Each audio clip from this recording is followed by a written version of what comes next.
Bien, donc bonjour à tous. Très heureux donc de faire la synthèse de ce panel 4 avec Jennifer Bardy et donc Denis Couvé qui ne peut pas être là. Donc nous allons finalement poursuivre la réflexion qui a été menée, notamment la réflexion de cet après-midi du panel 3, en partant du constat que la comptabilité prend des formes très variées.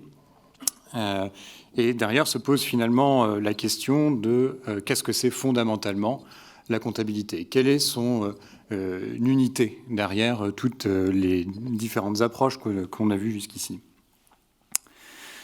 Donc nous allons voir comment aussi elle interagit avec d'autres institutions, parce qu'elle ne peut pas tout à elle seule, et notamment comment elle peut et doit s'appuyer, ce sera un des éléments qui va revenir très régulièrement, sur les connaissances que nous apportent d'autres sciences, sur les entités que l'on souhaite préserver.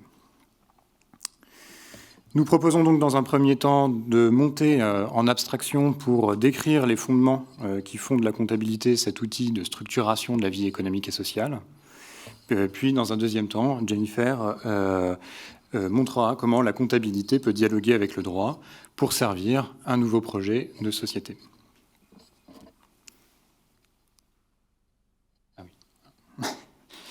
Donc, dans un premier temps, je vous propose de partir d'une définition générale de ce qu'est la comptabilité. C'est une définition tirée d'un ouvrage donc de Chapman, Cooper et Miller, publié en 2009, et qui nous dit donc la comptabilité se définit comme toute pratique d'inscription qui prend différentes formes à travers le temps et l'espace et qui permet aux comptables et aux utilisateurs de la comptabilité de décrire des entités, des processus et des personnes dans le but d'agir sur eux. Alors cette définition, elle nous a semblé pertinente dans la mesure où elle ne s'attache absolument pas aux conditions d'existence technique de la comptabilité. Et elle se concentre plutôt sur deux idées importantes, qui sont tout d'abord que la comptabilité est un mode de description du monde, et ensuite cette description, elle a pour objectif d'agir. Alors, des précautions doivent être prises néanmoins, puisque le terme de description peut être trompeur. Tout d'abord, cette description n'est pas neutre. La comptabilité fait bien plus que de mettre des mots ou des chiffres sur une réalité qui serait indépendante et préexistante. En fait, on affirme plutôt que la comptabilité est donc performative, elle décrit autant qu'elle structure et organise l'action. Elle est en fait coexistante à l'activité économique.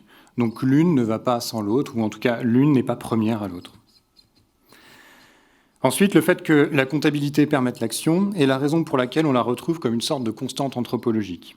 On l'a vu avec le panel 3, des premières villes mésopotamiennes à aujourd'hui, et sur des sujets aussi variés que la gestion des temples, à la gestion des forêts, et évidemment en passant par la gestion des organisations, on retrouve systématiquement des formes de comptabilité. Et donc c'est cette sorte de constante anthropologique qui va nous intéresser dans un premier temps, et nous allons essayer de décrire ces grandes fonctions que satisfait la comptabilité. Et nous verrons aussi comment elles peuvent être le support d'une comptabilité écologique. Alors, à partir d'un article important du champ comptable, nous pouvons considérer que si la comptabilité parvient à être aussi structurante, c'est en raison de 4 fonctions fondamentales. Ces 4 fonctions, donc, selon cet article, sont la territorialisation, la médiatisation, le jugement et la subjectivisation. Ces 4 fonctions n'épuisent absolument pas l'intégralité de ce que peut produire la comptabilité, mais elles sont, selon ces auteurs, donc Miller et Power, ce qui permet à la comptabilité d'être le système de représentation, ce puissant système de représentation de la vie sociale et économique que nous connaissons. Nous allons donc par la suite de cette présentation tenter de préciser ce qu'accomplissent en fait ces 4 fonctions. Et en réalité, ce faisant, je vais vous proposer de parcourir près de 40 ans de recherche en comptabilité. Alors, la première fonction est celle donc de territorialisation. Alors, pour s'aider à comprendre cette fonction-là, je vous propose de prendre la métaphore d'une carte. La carte indique au lecteur de celle-ci les caractéristiques d'un lieu selon un certain point de vue. Alors, toutefois, il faut prendre des précautions, puisque la comptabilité est une carte d'un lieu assez particulier, puisque c'est une réalité mouvante et qui est façonnée par la carte elle-même. Par cette fonction donc de territorialisation, les auteurs affirment que la comptabilité va déterminer l'espace de l'organisation, en rendant mesurables et calculables certaines entités ou processus, et donc en rendant visibles ou invisibles certaines entités et processus. Et c'est précisément d'ailleurs ce qui nous rassemble aujourd'hui. Nous souhaitons rendre visibles en comptabilité des enjeux écologiques qui sont aujourd'hui absents de la comptabilité. Donc, les choix opérés par les systèmes comptables contribuent à cadrer les problématiques organisationnelles. Alors, on peut s'appuyer sur l'exemple d'une comptabilité carbone. En fonction d'une méthode comptable utilisée, une problématique différente va apparaître. Si on fait un simple bilan carbone, l'objectif sera essentiellement de réduire les émissions carbone. En tout cas, c'est l'objectif implicite. Si on utilise un budget carbone, cette fois-ci, l'objectif sera de répondre, de ne pas dépasser plutôt un certain niveau d'émissions. Si l'on reprend l'analogie avec la carte, le mode de représentation choisi détermine la manière dont le lecteur se représente le territoire. Donc une carte de France de son réseau routier ou de sa géologie ne rend pas compte du territoire de la même manière. Et donc en choisissant une représentation, on choisit également un cadrage de notre manière d'y habiter l'espace. La comptabilité financière actuelle représente un espace capitaliste hors sol, et l'idée d'aller vers une comptabilité écologique a pour objectif, en quelque sorte, de faire atterrir, pour reprendre une formule connue, faire atterrir les organisations et les faire en fait revenir dans un espace plus complexe entre les organisations et les vivants. La seconde fonction est celle de médiation. La comptabilité est loin d'être une simple technique de mesure et de calcul. En réalité, elle intègre aussi des idées et des représentations simplifiées des interactions qui peuvent exister. De cette manière, elle relie, certes, les entités qu'elle prend en compte, mais en réalité, quantité d'autres domaines, et notamment des connaissances scientifiques, voire des idéaux politiques. Et c'est précisément parce qu'elle crée du lien qu'elle peut être utilisée dans une perspective écologique pour décrire des liens qui sont pour le moment manquants entre les organisations et leur environnement, et une certaine compréhension justement de cet environnement. Ces relations étant établies donc avec une certaine idée de ce qu'elles sont, cela propose un cadre narratif commun pour les acteurs impliqués avec l'organisation, que ces acteurs soient internes ou externes à cette organisation. Encore une fois, si je reprends l'exemple de la comptabilité carbone, on va créer en réalité un lien entre les activités de l'organisation, ses émissions de gaz à effet de serre, et in fine avec le changement climatique. Partant de là, tous les acteurs qui se sentent concernés par cette problématique ont un cadre narratif commun pour problématiser l'activité de l'organisation. Par cette capacité à relier des idées avec les choses, et cela à des niveaux macro ou micro, la comptabilité est un sujet d'intérêt certain. Et c'est là, en réalité, une forme particulière de médiation qui est capable de réaliser la comptabilité. C'est qu'elle va être le lieu de controverse entre différents acteurs. Et c'est d'ailleurs toute une littérature qui s'intéresse à cette thématique-là, donc au changement comptable. Ces travaux montrent que la comptabilité devient un lieu de conflit où s'expriment des intérêts très variés.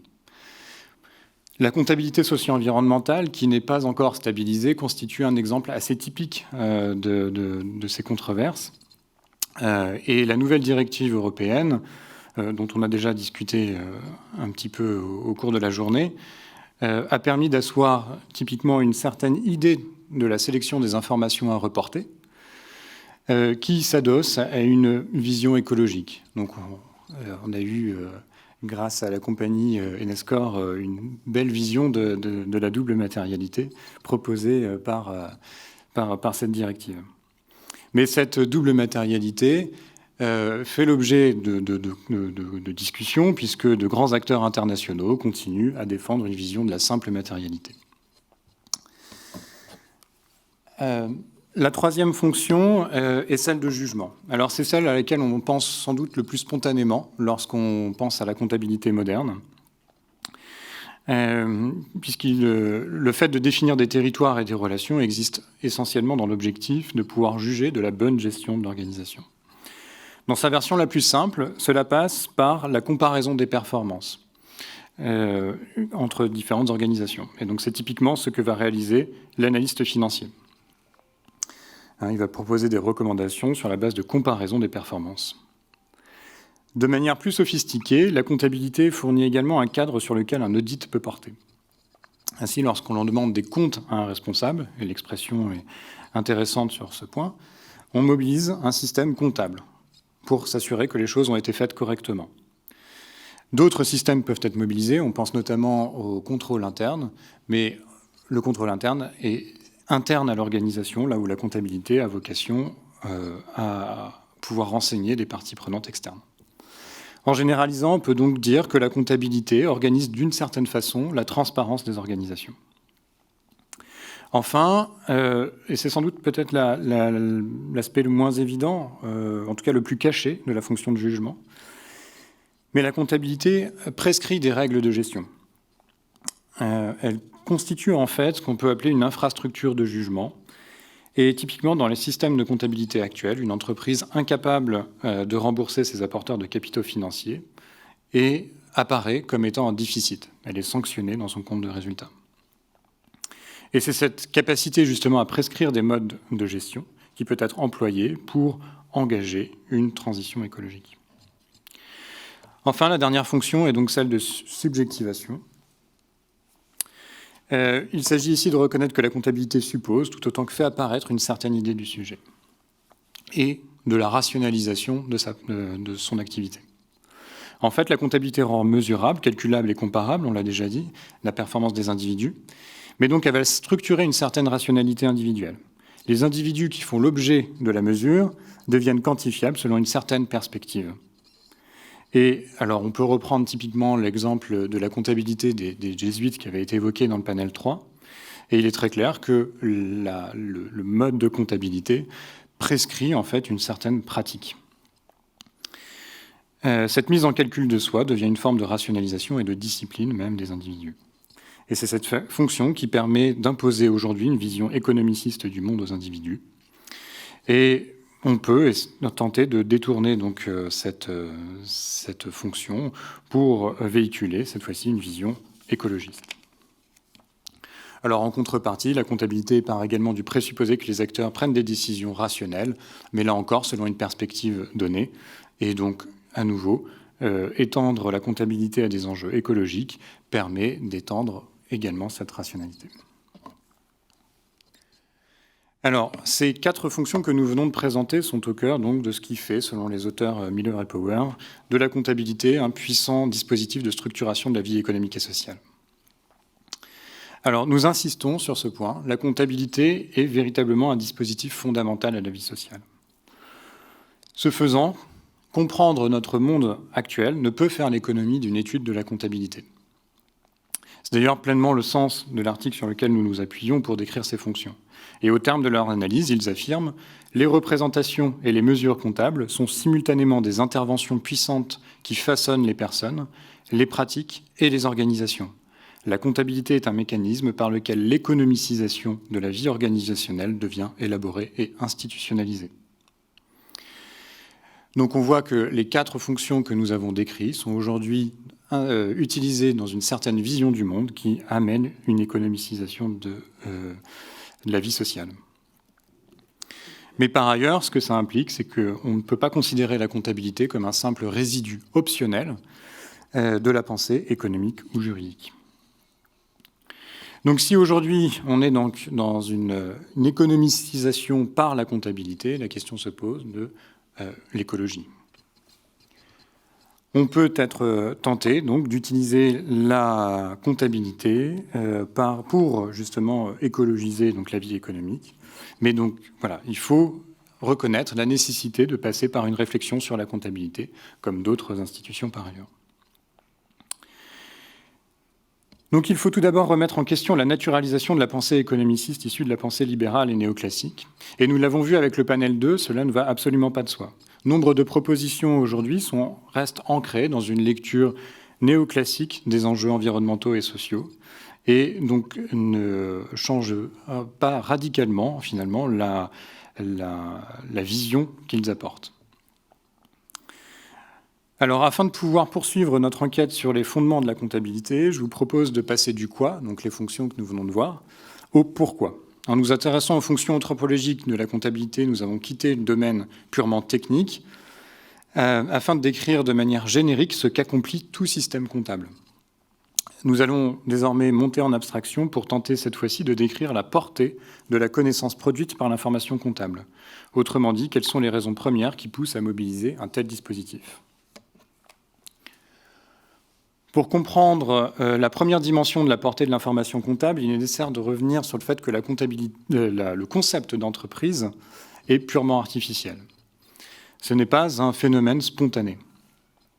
Alors, d'ailleurs, plutôt que le terme d'entreprise, on peut généraliser, puisqu'il ne s'agit pas uniquement de parler d'organisation, mais de toute action collective, notamment lorsqu'on pense à la gestion d'un écosystème. Donc, si on reprend le terme d'action collective, on peut dire que l'action collective n'est pas un phénomène spontané, et c'est le résultat donc d'une volonté délibérée et d'un effort pour la rendre possible. Donc, l'action collective constitue une énigme. Ce qui est largement admis, c'est que l'action collective nécessite des dispositifs de coordination pour faire en sorte que des individus s'engagent dans un but commun malgré des intérêts différents, voire divergents. Dès lors, la réduction de l'entreprise à un seul indicateur de performance, par exemple financier, n'est pas satisfaisant. Pour comprendre comment on réalise une telle coordination, il faut s'intéresser à un dispositif plus large, un dispositif qui permette d'organiser les différents éléments de l'organisation. Alors, penser cette coordination est typiquement le rôle des sciences de gestion. Comme l'affirme Armand Hatchuel, la recherche en gestion peut être définie comme l'identification, la critique et l'invention de modèles d'action collective. Et par ailleurs, la notion de doctrine de gestion renvoie justement à un geste réflexif par lequel on questionne et on reformule les modes d'organisation pour assurer leur compatibilité avec l'environnement. Face à cette énigme qu'est l'action collective, on peut affirmer que la comptabilité en est une des réponses qui est formulée. Autrement dit, la connaissance produite par la comptabilité vise à coordonner et organiser les collectifs en vue de réaliser des activités. La comptabilité va notamment donner son unité à l'entreprise, ou donc à l'action collective, et fournir des représentations, des processus à mettre en œuvre pour accomplir le but de l'organisation. En ce sens, on peut affirmer que la comptabilité forme une architecture organisationnelle et va décrire tout autant qu'elle va structurer les agencements opérés pour rendre possible l'action. Mais il faut être clair sur le fait que l'action en comptabilité intervient dans un moment particulier, qui est celui de la réflexivité, pendant lequel on se pose la question de la manière dont on va justement s'organiser. Cela renvoie d'ailleurs, en quelque sorte, à l'idée de doctrine de gestion que nous avions évoquée précédemment. Développer un modèle de comptabilité pour la préservation écologique, c'est en réalité s'intéresser, s'adosser, questionner les doctrines de gestion écologiques. Donc, en lien avec cette question de l'action, on est amené à se poser différents types de questions lorsqu'on parle de la comptabilité, du type quelles entités ou processus rendre visibles, quelles relations prendre en compte, quelles méthodes de dénombrement, quel mode de représentation des entités et des relations, quels résultats pour quelle représentation de la performance, et tant d'autres questions. De manière assez symétrique à cette interrogation, à cette énigme de l'action, nous proposons également de considérer que la responsabilité ne va pas de soi. En effet, si l'action est au cœur de la comptabilité, il est intéressant de mettre en perspective cela en considérant notamment la pratique des comptables au quotidien. Ces derniers sont essentiellement la pratique des comptables est essentiellement tournée sur l'application des normes. Et ce n'est pas du tout un hasard, puisque comme nous l'avons mentionné, la question de l'action se pose essentiellement dans des moments de réflexivité. En fait, dans le cadre de certaines routines, dans le cadre des routines organisationnelles, l'action, inscrite dans les modèles de gestion, et en particulier dans la comptabilité, est intégrée par les acteurs et ne fait rarement l'objet de débats. En tout cas, à des moments très particuliers. En revanche, c'est bien la question de la responsabilité qui va se poser de manière plus récurrente. Alors, pour expliciter un petit peu ce questionnement sur la responsabilité qui peut paraître plus original, je vous propose de faire un parallèle avec le bilan de santé. Un bilan de santé va être réalisé par un médecin à partir d'une représentation simplifiée du fonctionnement du corps humain. Cette représentation simplifiée va être le produit de la recherche en médecine. Et le médecin, lui, par contre, qui va appliquer ce bilan de santé, va se poser des questions quant au fait qu'il réalise bien le bilan ou que son jugement a été correctement établi. Et donc, c'est à cette problématique que nous associons la question de la responsabilité. Mais il nous faut encore préciser la notion de responsabilité. La responsabilité peut être lue de façon étroite en considérant uniquement l'origine du dommage. Mais ce que nous évoquons renvoie à un concept bien plus large. Alors, la langue anglaise a un terme qui a le bénéfice d'être explicite sur cette ouverture, c'est celui d'accountability, et qui est par ailleurs donc de la famille accounting, donc de la comptabilité. En français, la traduction n'est pas évidente, mais il a été choisi le terme de redevabilité. On retrouve donc cette idée d'accountability dans l'expression « être comptable de ». Et en fait, cela renvoie à l'obligation de répondre à un engagement, sachant que cet engagement peut être contractuel ou moral. Maintenant, si on s'intéresse à l'origine philosophique de la responsabilité, il est intéressant de voir qu'elle entretient des liens étroits avec la comptabilité. En effet, pour Paul Ricoeur, la responsabilité trouve son origine dans le concept d'imputabilité. Et en citant le dictionnaire de Trévoux, il précise « Imputer une action à quelqu'un, c'est la lui attribuer comme à son véritable auteur, la mettre pour ainsi parler sur son compte. » Ainsi, le philosophe continue en affirmant que la responsabilité consiste en une étrange comptabilité morale des mérites et des défaillances, comme un livre de comptes à 2 entrées, recettes et dépenses, crédit et débit, en vue d'une sorte de bilan positif ou négatif. Partant de ce rapprochement entre comptabilité et responsabilité, il est possible d'affirmer que la comptabilité est donc une forme de réponse également à la question de la responsabilité. Comme nous l'affirmions précédemment, il y a bien sûr le fait que la comptabilité intègre une certaine idée de la responsabilité parce que nous avions évoqué, appelé l'infrastructure de jugement. Donc le fait que le résultat rend compte prescrit une certaine norme de gestion. Mais c'est aussi et surtout le fait que la comptabilité permet d'assister l'enquête qui peut être réalisée par les différents acteurs. Et c'est d'ailleurs en ce sens qu'un courant de recherche en comptabilité parle de comptabilité dialogique, en ce sens qu'elle est le support du dialogue réalisé par les acteurs. Et une récente synthèse du rôle de la comptabilité pour les instances représentatives du personnel réalisée par Michel Capron montre que la comptabilité a d'abord été conçue justement comme un support de discussion entre les différentes parties prenantes au dialogue social. Mais pour disposer d'un bon support à cette enquête, encore faut-il que la comptabilité intègre des éléments pertinents vis-à-vis de l'engagement pris. La comptabilité est donc au cœur de questions telles que qui est redevable envers qui, de quoi est-on redevable, pourquoi est-on redevable, et tant d'autres questions encore une fois. On peut finalement affirmer que la comptabilité configure des relations de responsabilité, mais elle ne peut pas tout à elle seule pour autant. Se pose alors la question de l'intégration de cette responsabilité dans un cadre juridique plus général pour consolider sa force normative. Et là, donc je passe la parole à Jennifer.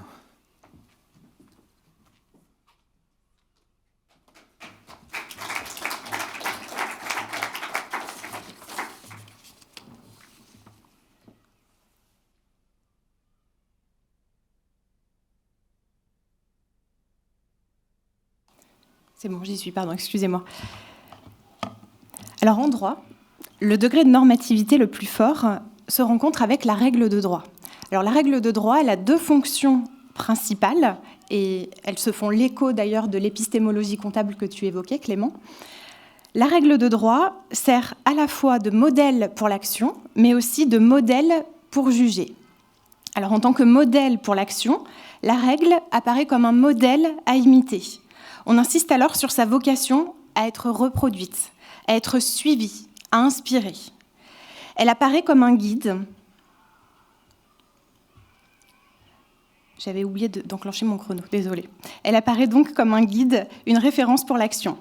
C'est la première fonction de la règle de droit. La règle de droit apparaît également comme un modèle pour juger. En tant que modèle pour juger, elle va permettre l'évaluation, Elle a alors vocation à permettre la comparaison, la vérification, la mesure. Elle peut dès lors servir de référence pour le jugement et instiller une logique de responsabilité. Donc la conjonction de ces deux fonctions, modèle pour l'action, modèle pour juger, est caractéristique de la règle de droit. Pour autant, la disjonction de ces deux fonctions est plutôt fréquente. Il arrive que l'on rencontre des normes qui servent de modèle à l'action, par exemple, sans pour autant servir de référence pour le jugement. C'est le cas avec les recommandations ou les avis. Donc, dans cette présentation, lorsque nous évoquons et lorsque nous allons évoquer le droit, c'est dans son acception la plus large qui soit et dans ses divers degrés de normativité. Donc, nous n'évoquerons pas uniquement la règle de droit, mais finalement le droit dans sa globalité et dans toute sa diversité normative.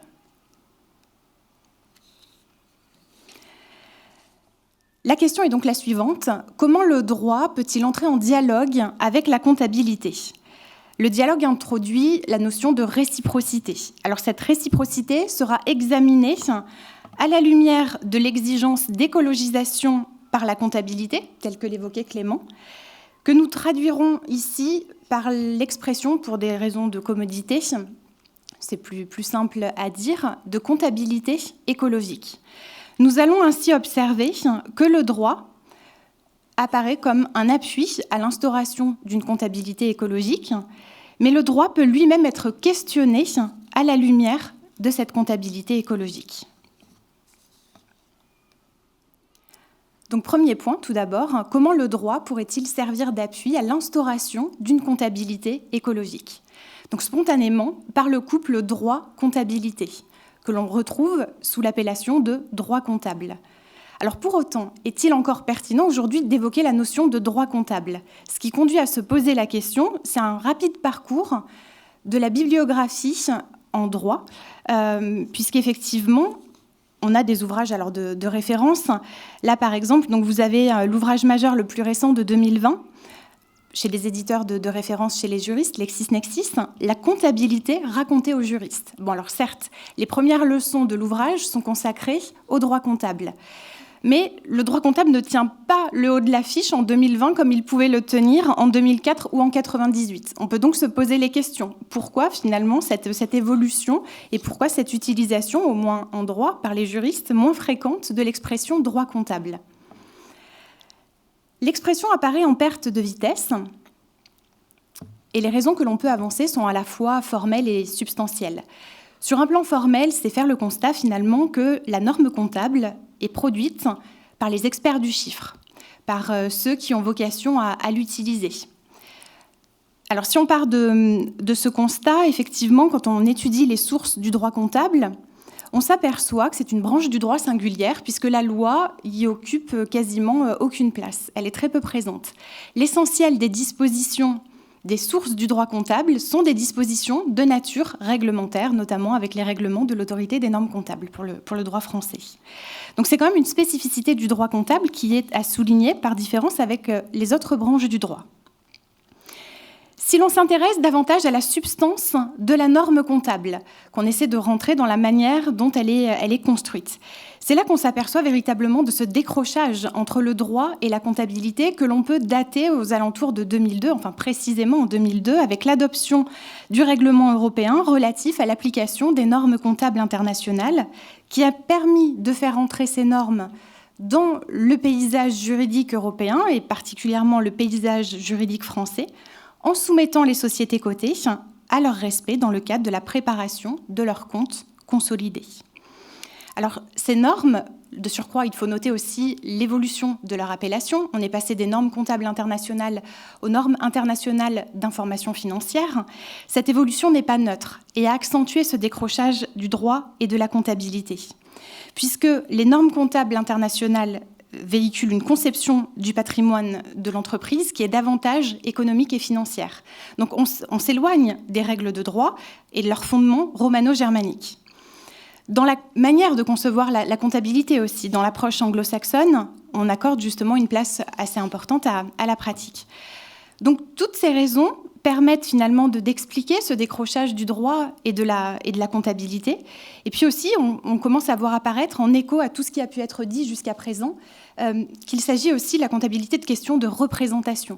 Et là, par exemple, apparaissent clairement au moins une grande représentation, donc la représentation anglo-saxonne à travers les normes comptables internationales. Mais cette représentation n'est pas la seule, puisque beaucoup d'entreprises aujourd'hui ne sont pas contraintes de s'y soumettre et se rapprochent davantage de la comptabilité en coût historique telle qu'elle se rattache justement à l'Europe continentale. Donc le constat étant fait, il n'en est pas moins important de montrer finalement cet attachement à l'expression droit comptable. Et il est important aussi de se dire qu'il faut réinvestir ce lien droit-comptabilité. Et à l'heure où les évolutions dans le champ de l'écologie, de la protection de l'environnement sont très avancées en droit, en tout cas elles progressent de plus en plus, il y a un mouvement maintenant qui est instauré, on ne pourra pas revenir en arrière, et bien à l'heure où ces avancées dans le champ du droit sont extrêmement importantes, il est important que le droit comptable n'est pas en train de retard et que lui aussi soit en avance sur ces questions. Donc il est plus que jamais important de réinvestir le lien droit-comptabilité et de marquer cet attachement, cette importance de l'adossement de la comptabilité au droit. Alors à l'aune des défis contemporains, notamment écologiques, on voit l'importance d'une comptabilité qui doit être appuyée par le droit soutenu, notamment une comptabilité écologique telle que nous l'évoquons aujourd'hui. Et on voit également l'importance, finalement, de ces représentations comptables alternatives, telles que nous les évoquons aujourd'hui, pour venir appuyer le droit et notamment permettre une évolution du droit comptable. Lui permettre donc offrir des représentations en accord avec les enjeux contemporains. Alors, on le voit, et c'est l'autre grande idée de cette première partie. Le positionnement stratégique au sein du système juridique, véritablement, c'est celui de la comptabilité. Pourquoi c'est intéressant d'avoir cette approche comptable au sein du système juridique ? Donc, pour dépasser l'idée de droit comptable. Quand on observe le système juridique, on voit qu'il est composé d'un certain nombre de branches du droit. Et chaque branche du droit a sa logique de fonctionnement. Et souvent, cette logique de fonctionnement propre à chaque branche du droit résulte d'un vocabulaire, d'une terminologie particulière, qui va faire qu'on va penser d'une certaine manière quand on raisonne selon les règles du droit de l'environnement, en droit des affaires, en droit économique, on va utiliser d'autres mécanismes. On a un vocabulaire qui est différent, un vocabulaire juridique différent, et on va avoir une manière de raisonner qui va être sensiblement, voire profondément différente. Et quand on s'intéresse à la comptabilité, on s'aperçoit qu'elle apparaît comme un langage commun. Alors on le dit souvent de la comptabilité, quel est le langage commun à toutes les entreprises. Mais là, ça va bien plus loin que ça. C'est-à-dire qu'au sein du système juridique, on s'aperçoit que c'est le langage qui est partagé par toutes les branches du droit, par-delà les spécificités évoquées précédemment. Donc le droit comptable, c'est véritablement, et la comptabilité en général, c'est un langage qui est compris de toutes les branches du droit. Et ça, c'est extrêmement intéressant à l'heure justement où on pense à modifier cette comptabilité. Donc il n'est pas uniquement question de droit comptable, il est question de l'influence que peut avoir la comptabilité sur tout le système juridique, sur l'ensemble de ces branches du droit. Soit que la comptabilité limite certaines des évolutions du droit, on l'évoquera un peu plus loin, soit au contraire que la comptabilité, et c'est le sens de la comptabilité écologique telle qu'on l'entend aujourd'hui, pourrait porter, accompagner certaines évolutions. Alors c'est ce qui conduit justement à la deuxième partie, le rôle de la comptabilité. La comptabilité peut contribuer aussi à questionner le droit, à questionner le système juridique. Alors on va voir deux angles, la question du questionnement de la force instituante du droit, d'une part, et nous verrons d'autre part le questionnement de la force expressive du droit. Sous le prisme, tout d'abord, de la force instituante du droit. Le droit n'est pas neutre. Il va intégrer, instituer certaines représentations du monde. Donc, tout comme la comptabilité, le droit se place au centre d'enjeux politiques. Il est dépourvu de neutralité, il est irrigué d'une certaine logique, parfois une logique du compromis. Alors, pour illustrer cette idée, on peut s'appuyer sur la branche du droit la plus symbolique lorsqu'il est question de protéger l'environnement ou de parler d'écologie, le droit de l'environnement. on s'aperçoit que le droit de l'environnement, dès l'origine, est marqué par cette logique du compromis. Puisqu'on le sait, initialement, le droit de l'environnement est aussi un droit des pollutions et des nuisances. On autorise certaines activités polluantes à être exercées, mais elles vont être encadrées dans le cadre, finalement, de la police des installations classées pour la protection de l'environnement. On va admettre certains seuils de pollution. Et on constate également, alors certes le droit de l'environnement a évolué et clairement ces dernières décennies, l'objectif premier est celui de protection de l'environnement. Pour autant, au cours des dernières décennies, on s'aperçoit également que le droit de l'environnement est de plus en plus envahi par des instruments, on va dire économiques, et qui se rattachent habituellement plus au droit des affaires. Par exemple, le mécanisme de compensation, les mécanismes de marché, que l'on retrouve vraiment de manière beaucoup plus récurrente en droit de l'environnement. Donc c'est important aussi pour les juristes de savoir prendre du recul et de se dire, voilà, quelles sont les logiques qui irriguent cette branche du droit, être en mesure de les décrypter. Et c'est là que la comptabilité est intéressante, parce que comme elle diffère de l'économie, elle va permettre d'apporter un regard critique et d'accompagner d'ailleurs certaines critiques de la doctrine juridique environnementaliste qui vont en ce sens, sur cette logique du compromis qui irrigue encore le droit de l'environnement. Est-ce qu'on peut s'en satisfaire à l'heure des défis environnementaux tels qu'ils se posent à nos sociétés ? Alors on s'aperçoit aussi, et c'est ce qui est fort intéressant quand on a cette approche comptable, c'est qu'elle permet de voir que les ambitions du droit de l'environnement, aussi élevées qu'elles puissent être, si on ne pense pas le prolongement comptable, eh ben, on manque la dernière étape, et c'est peut-être la plus importante. Donc le législateur, lorsqu'il élabore la règle en droit de l'environnement, il peut avoir les meilleures intentions du monde. Si on ne pense pas le prolongement comptable de ces obligations de droit de l'environnement qui pèsent sur les entreprises, eh bien on ne va pas au bout de la logique. Et il y a certaines ambitions du droit de l'environnement qui sont sabordées justement parce qu'on ne va pas au bout de la démarche comptable. Et ça, c'est extrêmement important. Et c'est justement par une analyse comptable qu'on peut s'en apercevoir et qu'on peut prendre conscience de ces limites du droit de l'environnement. Et pour terminer sur cette idée, un dernier exemple, toujours au sein du droit de l'environnement, avec un principe structurant qui est le principe pollueur-payeur. Quand on lit la doctrine juridique, on voit que clairement ce principe est adossé au principe d'internalisation des externalités négatives. Mais là aussi, il faut faire attention. Donc c'est vrai, quand on le dit comme ça spontanément, on peut y voir quelque chose de positif.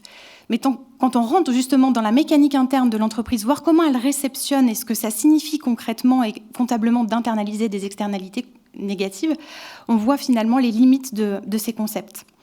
Donc, d'où l'intérêt finalement d'une approche comptable pour enrichir et accompagner les critiques de la doctrine juridique environnementaliste actuelle sur les évolutions du droit de l'environnement. Alors, sous l'angle de la force expressive maintenant du droit, l'idée est effectivement que le droit incarne des valeurs qui entrent en résonance avec des enjeux sociétaux. Soit que le droit soit en avance sur son temps, soit qu'il se construise en réponse aux attentes sociétales. On le voit à l'heure actuelle, le contentieux climatique occupe une place extrêmement importante dans les médias, mais elle occupe également beaucoup les juristes. En témoignent également toutes les attentes d'ordre éthique à l'égard des entreprises. La question est donc de savoir comment le droit intègre ces préoccupations. Alors, avant de rentrer dans l'analyse des textes à différentes échelles, il est intéressant de rappeler quand même le rôle du juge. Et pour commencer, on peut commencer par le plus emblématique des juges, en tout cas pour ce qui est de l'ordre interne du droit français, le juge constitutionnel. Et notamment une décision du Conseil constitutionnel rendue le 31 janvier 2020, qui est très emblématique. Elle évoque la liberté d'entreprendre. Donc on le sait, la liberté d'entreprendre est un principe de valeur constitutionnelle. Et pour la première fois, on a, par le Conseil constitutionnel, une mise en balance de la liberté d'entreprendre avec la protection de l'environnement et la protection de la santé, qui sont des objectifs à valeur constitutionnelle.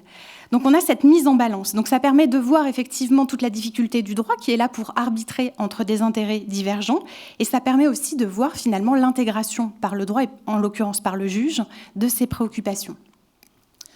Pour évoquer à nouveau le juge, Un autre exemple, et cette fois-ci intéressons-nous aux juges administratifs, sur la base notamment d'une interview très intéressante donnée par le vice-président du Conseil d'État dans les colonnes du Monde le 19 novembre dernier, à propos justement des objectifs chiffrés qui se multiplient dans le cadre de la législation environnementale.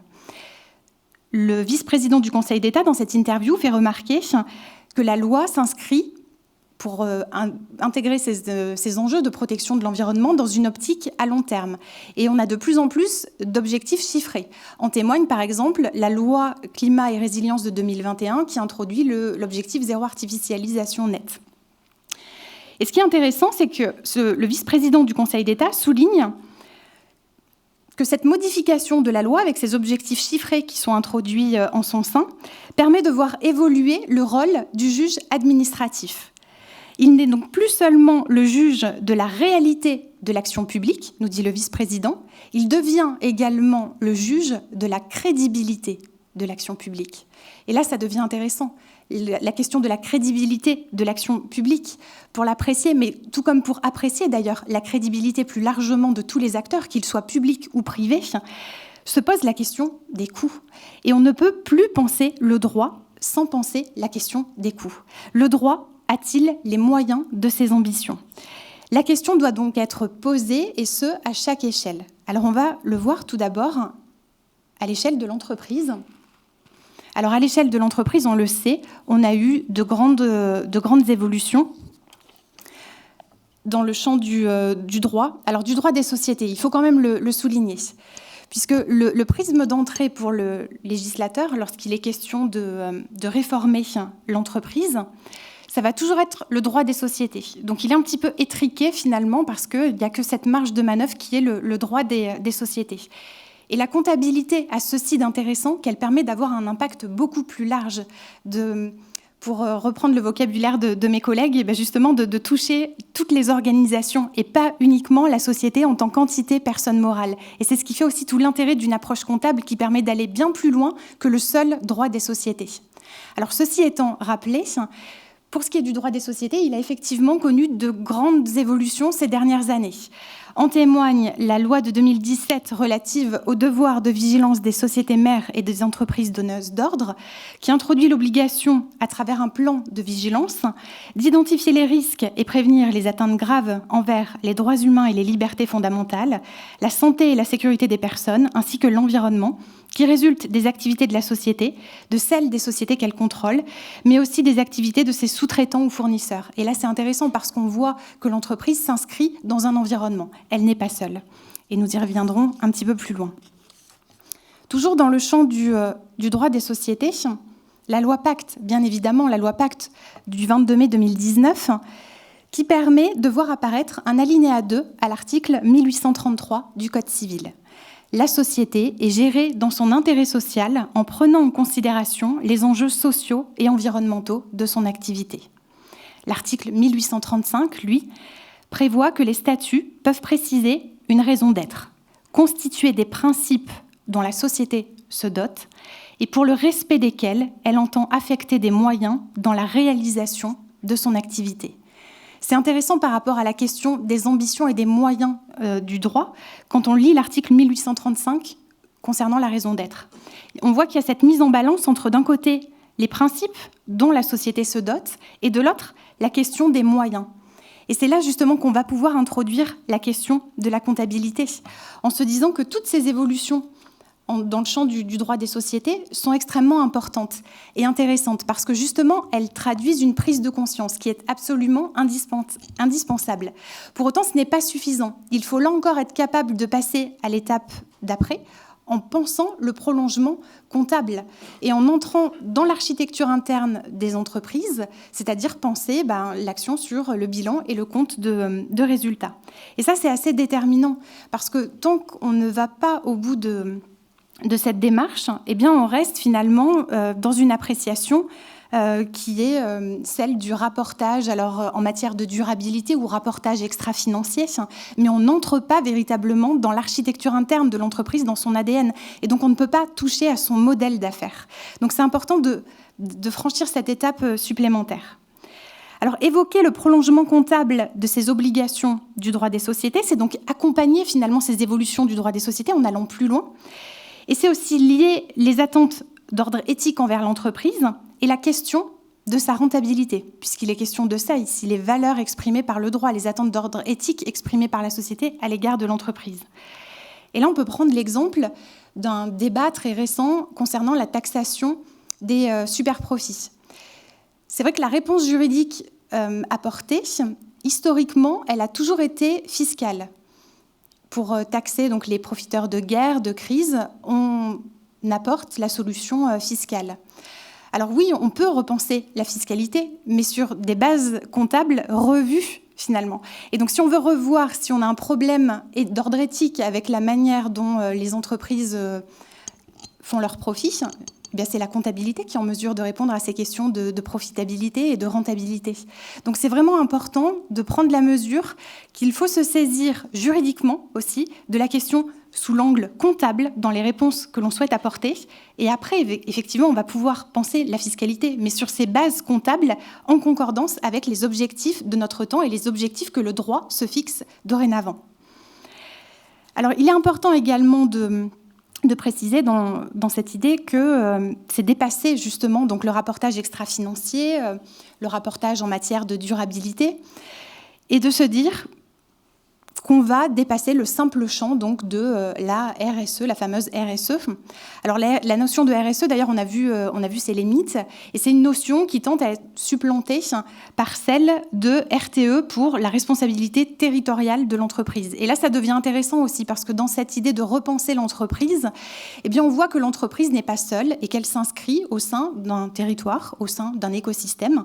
Donc ça nous permet de passer à l'échelle supérieure, donc l'échelle des écosystèmes. Et donc dans cette optique, alors on l'a vu, hein, c'est l'idée qui se dégage jusqu'à présent, la comptabilité pourrait apparaître comme une assise pour accompagner les nouveaux besoins, mais aussi les potentialités du droit. Et c'est ce qui permet aussi de faire le lien avec l'une des grandes fonctions de la règle de droit qui était rappelée en introduction, à savoir modèle pour juger. La règle de droit comme modèle pour juger va effectivement permettre la comparaison, la vérification, la mesure. Et cette exigence se fait l'écho des impératifs écologiques et prend une dimension particulière lorsqu'on observe les dernières évolutions du droit de l'environnement. Par exemple, appuyons-nous sur un principe introduit par la loi de 2016 pour la reconquête de la biodiversité, le principe de solidarité écologique. Le Code de l'environnement dispose, lorsqu'il évoque le principe de solidarité écologique, que ce principe appelle à prendre en compte, dans toute prise de décision publique ayant une incidence notable sur l'environnement des territoires concernés, les interactions des écosystèmes, des êtres vivants et des milieux naturels ou aménagés. Alors, une petite remarque d'ordre terminologique, on a vu qu'elle avait son importance dans tous les domaines et particulièrement en droit. Ici, on n'hésite pas à utiliser l'expression « prendre en compte ». Donc c'est vrai qu'avec la loi Pacte et l'article 1833 du Code civil, on n'a pas osé aller jusque-là, on s'est limité à la prise en considération, on n'est pas allé jusqu'à la prise en compte, et là, le droit de l'environnement n'a pas peur d'évoquer l'idée d'un « prendre en compte ». Que faut-il prendre en compte ? Eh bien, les interactions des écosystèmes avec les êtres vivants, les milieux naturels ou aménagés. Donc cette disposition du droit de l'environnement fait naître des besoins de prise en compte, fait naître des besoins d'identification et notamment d'identification des interactions. On comprend qu'il est important aussi de savoir de manière complémentaire, voir dans quel environnement, dans quel territoire s'inscrit l'entreprise et voir finalement quelles sont les relations de l'entreprise avec ce qui l'environne, le vivant et les autres acteurs finalement, donc tous les acteurs des territoires, qu'ils soient publics ou privés. Et à cette fin, le droit doit pouvoir s'appuyer sur une architecture comptable axée sur la gestion collective d'entités écologiques capitales à préserver. De manière corrélative, le droit pourrait lui-même être conduit à penser et instituer de nouvelles échelles de gouvernance dans une approche davantage globale qui intégrerait ces liens d'interdépendance, en raisonnant donc à l'échelle d'écosystèmes. Nous le comprenons, une architecture comptable axée sur la gestion collective d'entités écologiques capitales à préserver contribuerait donc à asseoir les dernières évolutions du droit et aussi à accompagner des interprétations plutôt innovantes de la doctrine juridique environnementaliste. Et c'est finalement l'idée, pour conclure cette présentation, c'est de se dire qu'il y a beaucoup d'évolutions. Donc on le voit aujourd'hui, et ça a été donc l'objet du programme de recherche dans le champ de la comptabilité, quelle que soit l'échelle, que ce soit l'échelle de l'entreprise, que ce soit l'échelle des écosystèmes, des territoires. On voit qu'il y a des évolutions. Et c'est assez encourageant en tant que chercheur parce qu'on voit que dans le droit, il y a également tout un tas d'évolutions qui vont en ce sens. Et pas uniquement du côté de la doctrine juridique environnementaliste, même du côté de la doctrine du droit des affaires qu'on appelle le droit économique. Il y a ces évolutions qui sont en lien avec les impératifs d'ordre écologique auxquels nous sommes aujourd'hui confrontés. Et le tout, et c'est aussi l'une des ambitions du programme de recherche, c'est de parvenir à connecter ces approches et qu'elles n'évoluent plus en parallèle les unes des autres et qu'elles soient connectées dans l'idée de mettre en place tout simplement un projet de société écologique. Donc déployer une société écologique, nous l'aurons compris, ne peut ainsi se faire sans mobiliser la comptabilité, centrale dans l'anthropologie humaine, dans son rapport à l'action, au droit, au développement de représentations particulières du monde. La question qui se pose est dès lors de savoir comment actualiser les fondements de la comptabilité pour déployer un projet de société écologique. Quelle philosophie comptable, déclinée dans quelles architectures et selon quelles méthodes comptables, pour fonder des entreprises humaines réorientées vers une vision écologique du monde. Donc c'est à toutes ces questions que vous tenterez de répondre, Clément et Alexandre, tout à l'heure. Merci.